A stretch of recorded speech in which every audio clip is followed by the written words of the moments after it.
A'udzubillahiminasyaitonirrojim. Bismillahirrohmanirrohim. Assalamualaikum warahmatullahi wabarakatuh. Sahabat Filah Channel Debat Iman dan Logika yang semoga selalu dilimpahi rahmat dan barokah dari Allah Subhanahu wa Ta'ala. Kami terus berusaha untuk menghadirkan diskusi lintas agama antara Islam dengan agama di luar Islam dari sumber APIL, yaitu Apologetika Islam Indonesia, yang insya Allah dapat memberi manfaat yang besar bagi kita semua.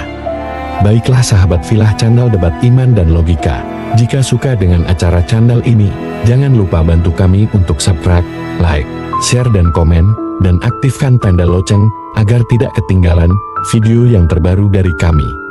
Semoga kebaikan sahabat Filah dibalas oleh Allah Subhanahu wa Ta'ala dan dijadikan amal jariah. Mari kita dengarkan tanya jawab, debat dan diskusi berikut ini. Selamat mendengarkan. Jazakumullah khairan katsiran, sukron. Yusuf Maju, selamat pagi. Agama apa bang? Selamat pagi, saya Katolik Mbak. Silakan. Pagi bang. Iya. Sehat Bang Yusuf? Sehat, Bang Juma, ketemu lagi. Iya, ketemu lagi kita. Abang sehat kan hari ini? Sehat. Wah, Masya Allah. Iya, silakan bang, kita mau diskusi apa ini? Mau bahas apa ya? Saya ketemuannya saja ya, tapi masalah perbedaan pemahaman saja gitu gimana? Oke, boleh. Kembali ke Paulus ya, boleh? Bisa. Oh iya, kalau menurut saya dengar tadi apa kemarin ya, Bang Yuma tetap mengatakan bahwa sebelum Paulus, yaitu Saulus, dia mengatakan nabi gitu ya. Muridnya bang, yang mengatakan beliau seorang nabi. Gimana itu? Di kisah para pewarta 13 nomor 1. Bagaimana dengan kisah pewarta 13:43 Bang? Boleh, silakan. Saya nggak bawa ya. Iya. Di sana dikatakan pengajar kan si Saulus. Iya, nabi itu memang pengajar. Terus yang mendukung lagi tentang penurut pendapat Bang Yuma, apa itu? Pendukung lain?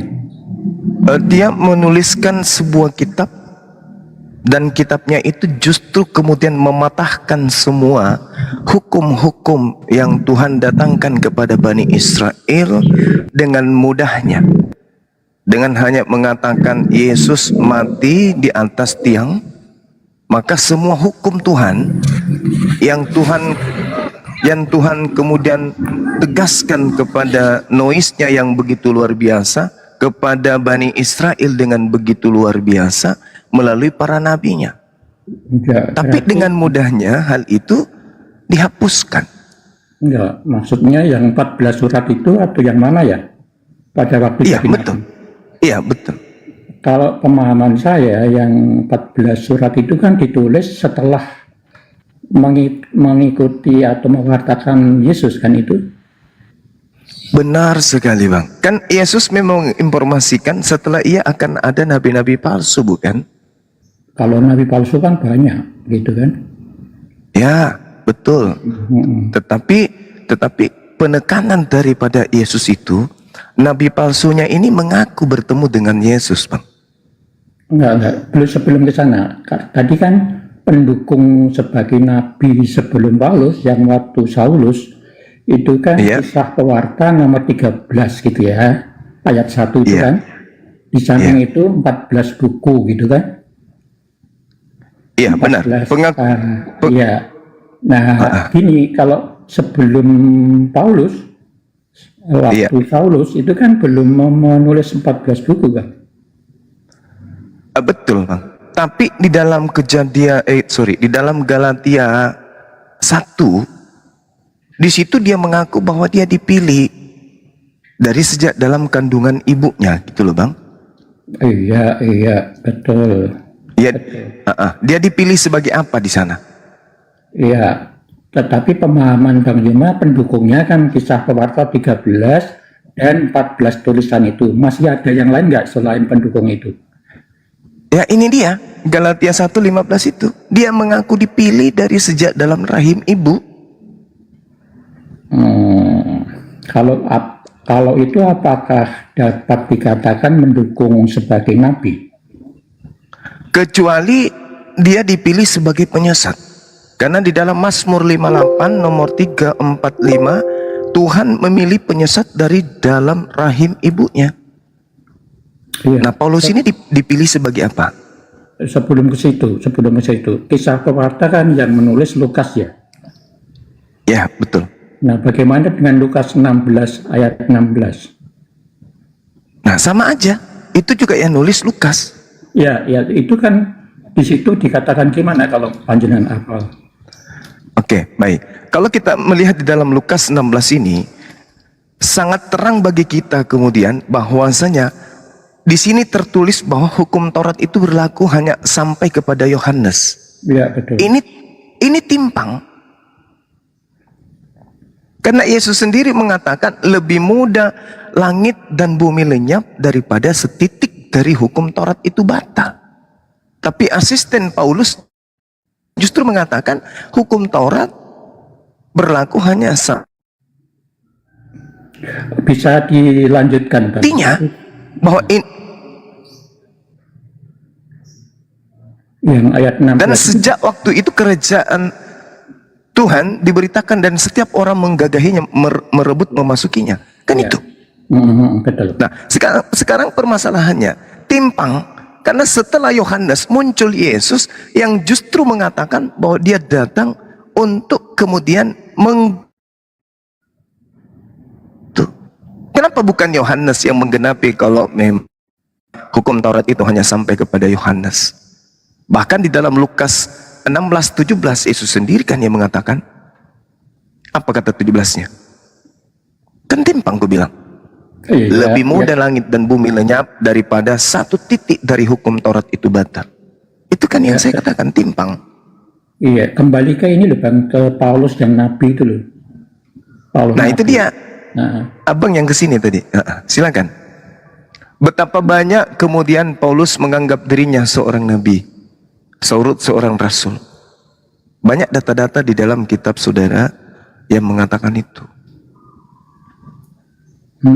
Nah, kalau Paulus ini kemudian sudah mengaku dirinya sebagai seorang rasul, itu berarti dia dengan sendirinya mengaku sebagai seorang nabi. oh, ya, berarti pemahaman nabi antara kami Kristen dengan panjenengan berbeda gitu ya. Ya, silakan aja Bang, karena kalau kita menggagahi kemudian nafi atau nefi dalam Ibrani, tradisi Yudaism sebagai penyampai firman, dan juga nabi di dalam Al-Quran sebagai penyampai firman. Lalu Kristen memaknai nabi itu dari aspek mana? Di dalam pemahaman dan pendalaman materi Yudaism, Bang, yang disebut nabi ini adalah orang-orang yang menerima firman. Iya, betul. Itu nabi. Lalu setelah dia menyampaikan firman tersebut kepada umatnya, maka dia disebut rasul. Makanya tidak pernah dikatakan aku mengutus Musa untuk Musa. Tidak. Aku mengutus Musa untuk kaumnya Bani Israel. Mengutus berarti rasul. Iya. Utusan. Nah, kalau sudah mengutus, utusan berarti itu levelnya di atas daripada nabi. Paulus mengaku sebagai rasul. Iya. Nah, berarti dia nabi. Begini, 12 murid Iya, Yesus kan juga silakan. utusan gitu ya. 12 murid Yesus itu loh. Itu kan juga utusan. Kemudian utusan. Yesus itu kan juga utusan. Satu-satunya utusan Allah yaitu Yesus gitu loh. Kemudian berarti Yesus dia mengutus 12 murid itu. bagus. Bukan Berarti yang bukan nabi. Berarti yang nabi di sini adalah Yesus. Ya betul, itu nabi, imam dan raja gitu ya. Yesus. Sekaligus rasul. Yesus itu rasul. Yesus itu diutus, bukan ya, diutus orang ya, satu-satunya yang diutus kan kalau dalam perjanjian baru itu Yesus itu.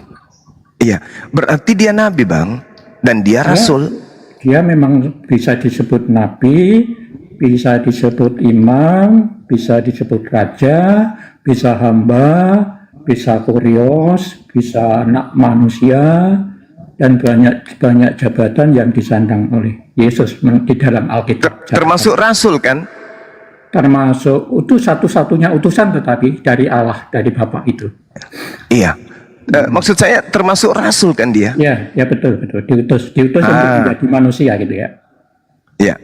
Diutus untuk Bani Israel. Aku diutus kepada domba-domba yang sesat dari umat Israel. Matius 15 nomor 24. Berarti dia rasul. Ya. Jadi gini. Cakupan seorang nevi atau nabi itu adalah yang menerima firman.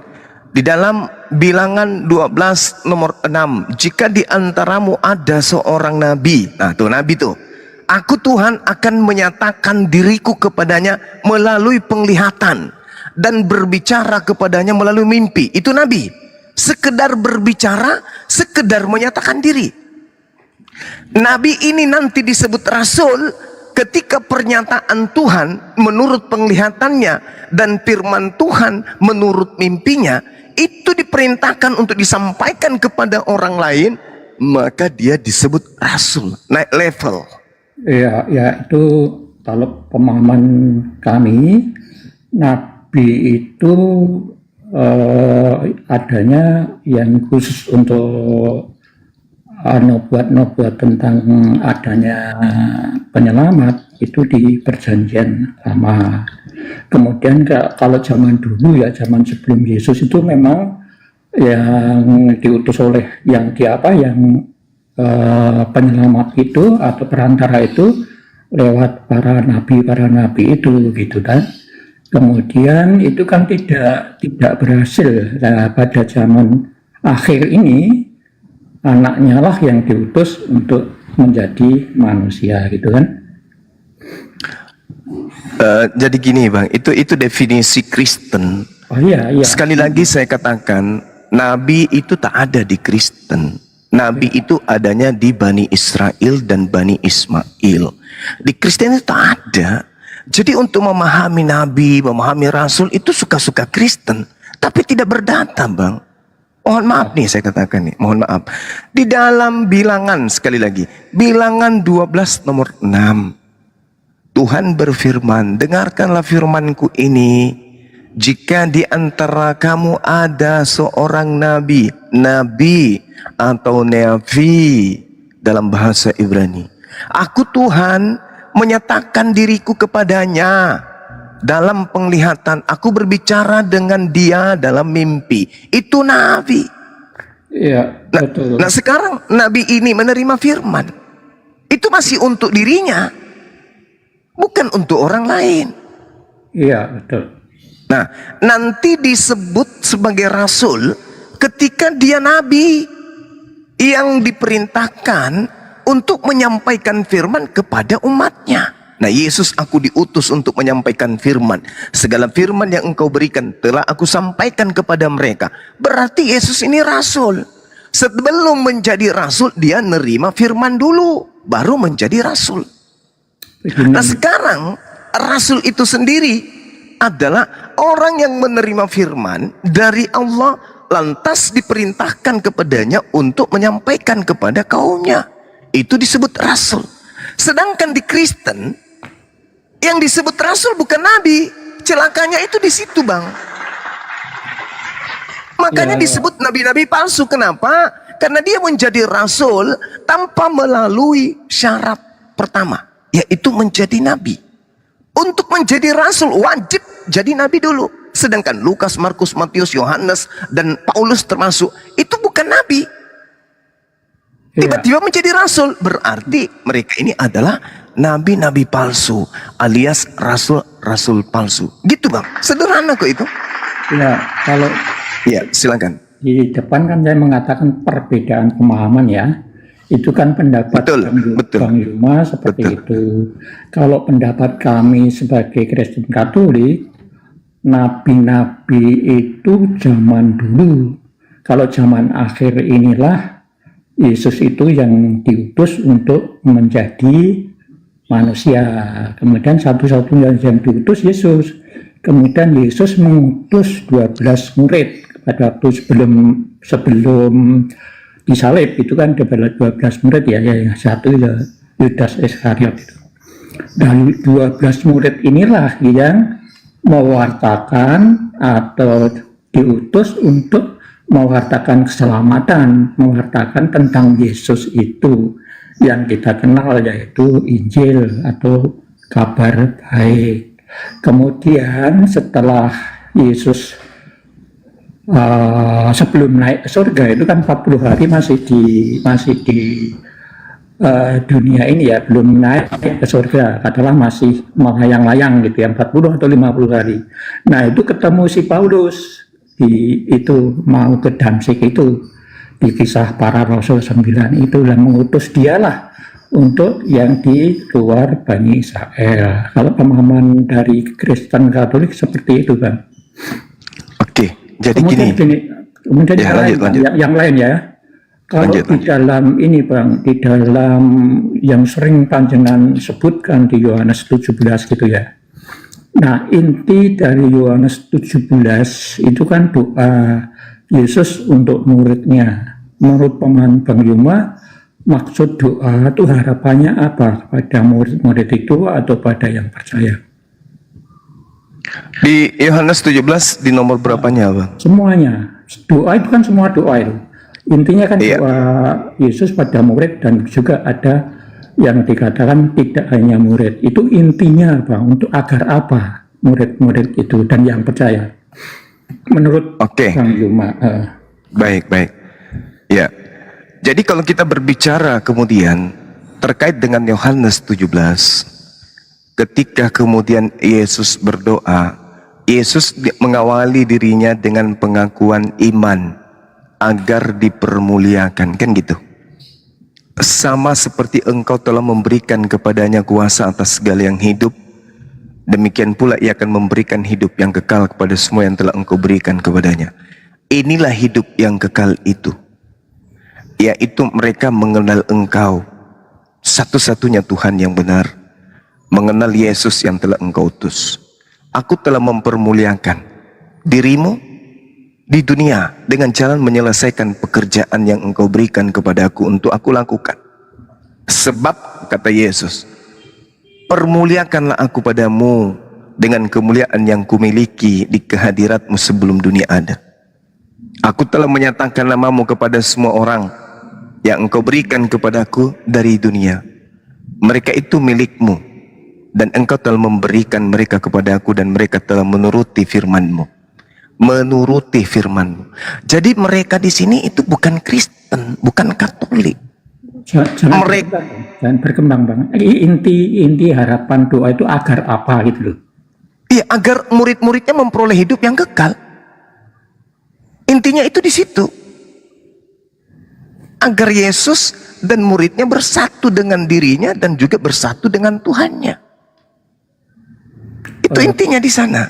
Oke. Itu ya. Iya. Nah, sekarang permasalahannya adalah mereka di sini siapa? Katolik atau Yahudi? Itu poinnya. Sebelum ke sana kan, Silakan. Sebelum ke situ ya, ini kan hanya kita membicarakan inti dari Yohanes 17. Iya. Itu memang benar ya yang dikatakan Bang Yuma tadi, agar menyatu atau hidup kekal. Ya, menurut pemahaman kami juga seperti itu. Jadi inti doa itu agar, kalau bahasa Jawanya, manunggaling kaulo jati marang Gusti gitu. Kalau bahasa Jawa.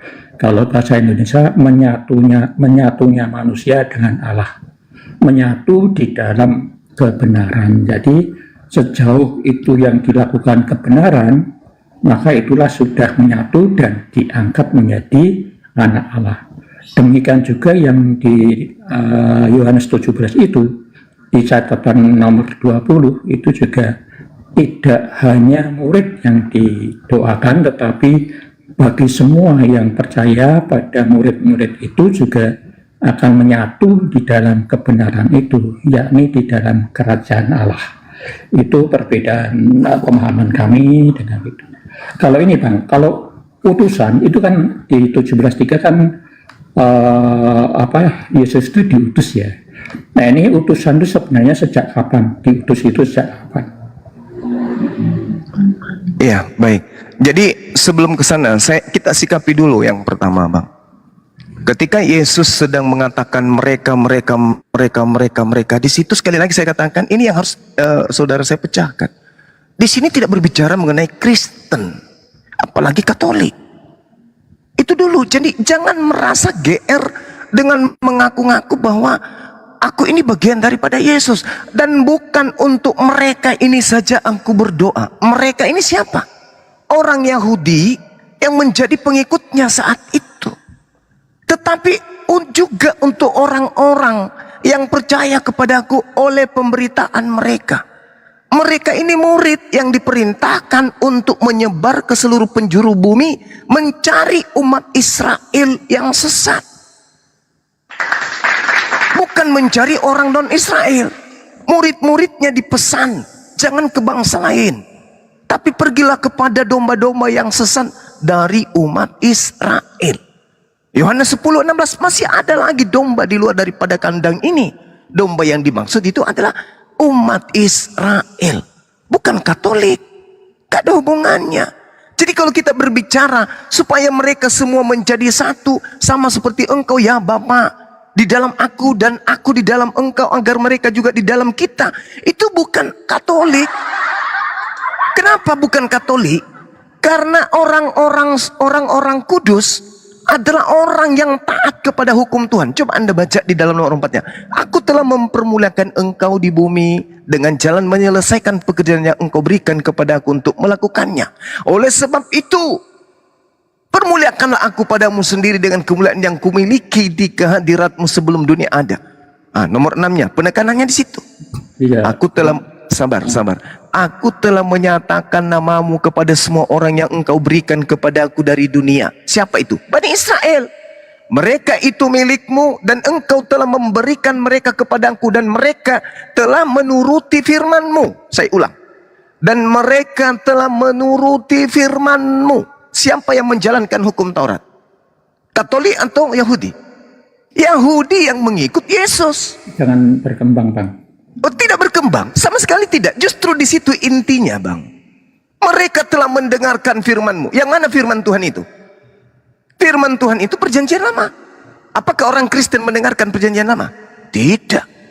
Apakah orang Katolik menjalankan perjanjian lama? Tidak. Sementara firman daripada Tuhan Elohim itu adalah perjanjian lama, bukan perjanjian baru. Itu satu. Yang kedua, nanti abang tanggapi. Pemahaman saja Bang, jangan berkembang Bang. Saya senangnya hanya perbedaan pemahaman. Tadi kan sudah jawab toh jenengan. Iya, ini perbedaan pemahaman kita. Jangan dikembangkan, itu kan pengembangan menjadi beda nanti. Kita kan hanya perbedaan pemahaman saja. Iya, ini perbedaan kita Bang. Ini saya sedang mengutip dan mengulik. Karena Bang Yoma kan mengatakan tidak berbicara pada Katolik tadi. Kan saya tidak mengatakan Katolik toh tadi. Tapi kan Anda seorang Katolik, tapi merasa sebagai pengikut Yesus kan? Bukan begitu Bang. Kita tadi kan semua yang percaya, saya bilang begitu kan. Di dalam Yohanes 17:20 itu. Bukan kalau seorang itu percaya kepada Yesus, mustahil jadi Katolik Bang. Mustahil. Kita akan membicarakan Yohanes 17 yang nomor 20 itu kan tertulis semua orang yang percaya. Di sana tidak dikatakan Katolik, Israel atau apapun, tidak, hanya dikatakan semua orang. Kita berdasarkan catatan yang ada Bang. Semua orang yang percaya, dan orang Katolik itu tidak percaya kepada Yesus. Bukan begitu loh. Coba dibaca yang catatan 17:20. Saya baca. Ya. Dan bukan untuk mereka ini saja aku berdoa, tetapi juga untuk orang-orang yang percaya kepadaku oleh pemberitaan mereka. Mereka siapa? Mereka ke-11 murid. Iya betul. Sudah. Ada tidak ke-11 muridnya ini yang mengajarkan untuk menjadi Katolik? Begini loh Bang, itu kan nanti berkembang. Saya hanya perbedaan pemahaman, bukan TikTok ya Bang. bukan titokan, bukan ya, hanya perbedaan pemahaman. Jadi pemahaman Bang Yuma tentang inti doa nomor 17 itu tadi kan agar menyatu dan hidup kekal. Saya juga memahami itu, kami pun pemahamannya sama, yaitu kalau bahasa Jawanya tadi manunggaling kaulo jati marang Gusti. Sekarang manunggaling kaulo jati marang Gusti itu kan ada cara-caranya gitu, nanti itu berkembang. Sekarang kita kembali ke nomor 20 dan sudah Bang, sudah cukup karena kami hanya jadi begini Saudara Yusuf, Bang Yusuf, apakah abang ini merasa percaya kepada Yesus? Kalau kalau kami punya beberapa jabatan, ya Yesus itu bisa dikatakan hamba, bisa dikatakan utusan, bisa dikatakan kurios, bisa dikatakan Yesus mau dipercayai sebagai apa, Bang? Ya itu tadi saya katakan, imam, ada nabi, ada raja, itu bisa dikatakan pada Yesus seperti itu. Saya ulang pertanyaannya. Saya ulang. Ketika Yesus mengatakan aku diutus hanya kepada domba yang sesat dari umat Israel, apakah abang ini percaya? Memang ada kata-kata di situ di Matius 15 berapa 18 ya, atau 16-18 itu kalau nggak salah itu. Tetapi itu kan hanya untuk menguji wanita Kanaan yang minta tolong Yesus, akhirnya juga ditolong juga kan, karena apa? Karena imannya dia yang cukup kuat gitu kan. Itu hanya menguji iman menurut pemahaman saya. Tapi menurut pemahaman Bang Yuma kan beda kan. Coba pemahaman Bang Yuma untuk catatan itu. Ibu ini percaya enggak kalau Yesus itu diutus hanya untuk orang Israel? Ibu itu percaya enggak? Gini Bang Yuma, ibu ini percaya bahwa si Yesus itu bisa menyembuhkan anaknya. Bukan itu, jangan diplesetkan pertanyaan saya. Ibu ini percaya tidak ketika Yesus mengatakan aku diutus hanya kepada domba yang hilang dari umat Israel? Ibu itu, perempuan itu percaya tidak? Coba silakan dibaca secara lengkap. Loh, kok larinya justru secara lengkap? Yesus mengatakan aku diutus hanya kepada domba yang hilang dari umat Israel. Tidak patut makanan yang disediakan untuk anak-anak. Anak-anak di sini Bani Yakub diberikan kepada guguk. Kira-kira ibu ini percaya nggak ucapan Yesus itu? Ya gini, sekarang perbedaan pemahaman di situ saja Bang. Menurut ini yang saya tanya kepada abangku ini, perempuan ini percaya tidak kalau Yesus itu hanya untuk Israel saja? Percaya tidak wanita itu? Kalau pemahaman kami ya Bang, pemahaman kami memang wanita itu percaya. Ya nanti dulu bahwa Yesus hanya untuk Yesus diutus untuk Bani Israel karena bagus. Karena Taurat itu kan hanya untuk Bani Israel gitu kan, tidak untuk Bani yang lain-lain kan. Bukan Taurat, Yesusnya kok jadi larinya ke Taurat, abang ini? Karena itu maka hukum Taurat inilah Yesus datang hanya di Bani Israel, karena dengan hukum Taurat ini dia akan menggenapi. Itu kan pemahaman kami seperti itu. Kalau begitu apa? Gimana?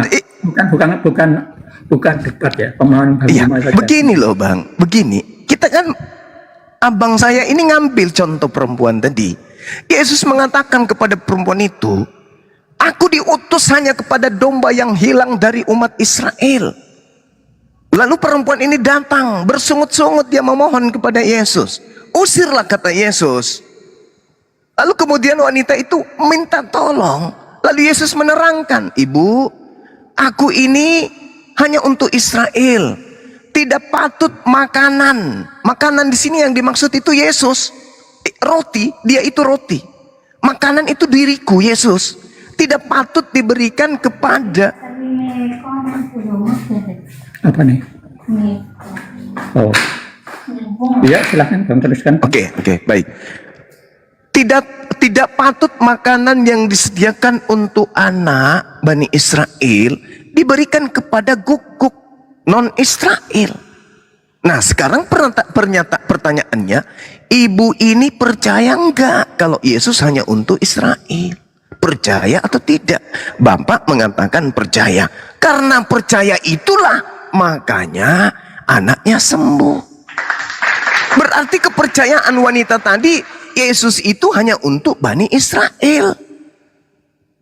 Kalau ada orang yang tidak percaya Yesus hanya untuk orang Israel, maka orang itu antikristus atau serigala nyamar domba. Kan di situ dalilnya. Dan bukan hanya untuk ini saja aku berdoa, mereka ini saja aku berdoa, tetapi juga untuk orang-orang yang percaya kepadaku oleh pemberitaan mereka. Nah, Yesus sendiri memerintahkan, kemudian menyampaikan, ajarlah mereka melakukan segala apa yang kuperintahkan kepadamu. Perintah Yesus apa? Salah satunya Matius 10 nomor 5. Yesus berpesan kepada ke-12 muridnya agar jangan ke bangsa lain, tetapi pergilah kepada domba-domba yang hilang dari umat Israel saja. Jadi Katolik nggak punya tempat, kita nggak punya tempat. Islam maupun Katolik tidak punya tempat di meja, di kampus, di kelas pengajaran Yesus. Kita tidak punya tempat. Itu hanya untuk Bani Israel saja. Kalau ada orang Israel ngaku-ngaku sebagai pengikut Yesus, berarti dia pengikut nabi palsu yang nyamar seperti serigala domba. Pasti itu, pasti. Nah inilah yang terjadi, Bang. Saudara saya ini, Bang Yusuf, adalah pengikut Paulus, bukan pengikut Yesus, bukan pengikut murid Yesus. Wanita tadi disembuhkan, apa kata Yesus? Imanmu besar, wahai ibu. Kenapa imanmu besar? Karena ibu itu mengakui kalau dirinya anjing. Benar Tuhan, tetapi bukankah anjing makan sampah yang jatuh dari meja tuannya? Oh, Yesus tersentak. Apa kata Yesus? Benar imanmu ibu, jadilah seperti apa yang kau inginkan. Sembuh anaknya. Kenapa? Karena ibu itu percaya Yesus bukan untuk dirinya, Yesus untuk domba aja, yaitu Bani Israel aja, bukan untuk anjing. Maka Yesus mengatakan, wow keren, imanmu besar, jadilah seperti apa yang kau inginkan ibu. Sembuh anaknya. Ibu itu tidak nyamar seperti domba, karena dia tahu dia bukan Bani Israel, dia adalah anjing. Ini Katolik muncul-muncul, mohon maaf, muncul-muncul, ngaku-ngaku sebagai pengikut, ngaku-ngaku sebagai domba. Ini dasarnya apa? Ya, saya kira begitu, Bung. Saya pamit dulu 10 menit, saya ibadah dulu, zuhur, habis itu saya kembali lagi. 10 menit aja insya Allah. Demikian. Silakan diambil alih adik-adik sekalian. Ya.